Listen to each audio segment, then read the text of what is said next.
شروع کرتا ہوں اللہ کے نام سے جو بڑا مہربان نہایت رحم والا ہے۔ ایک صحابی سے مروی ہے، وہ کہتے ہیں کہ رسول اللہ صلی اللہ علیہ وآلہ وسلم نے ایک دن ہم سے خطاب کیا اور پھر فرمایا، لوگوں دو چیزیں ہیں، اللہ تعالیٰ نے جس کو ان کے شر سے محفوظ کر لیا وہ جنت میں داخل ہو جائے گا۔ یہ سن کر ایک انصاری آدمی کھڑا ہوا اور کہا، اے اللہ کے رسول، آپ ہمیں یہ نہ بتلائیں کہ وہ کون سی چیزیں ہیں؟ آپ صلی اللہ علیہ وآلہ وسلم نے پھر فرمایا، دو چیزیں ہیں، اللہ تعالیٰ نے جس کو ان کے شر سے بچا لیا وہ جنت میں داخل ہو جائے گا۔ پھر اسی آدمی نے وہی بات کہی۔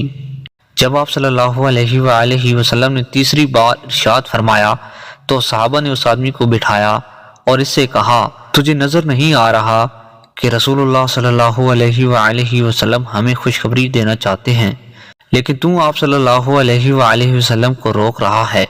اس نے کہا، میں ڈرتا ہوں کہ لوگ توکل کر کے مزید عمل ترک کر دیں گے۔ بالآخر آپ صلی اللہ علیہ وآلہ وسلم نے فرمایا، دو چیزیں ہیں، اللہ تعالیٰ نے جس شخص کو ان کے شر سے بچا لیا وہ جنت میں داخل ہو جائے گا۔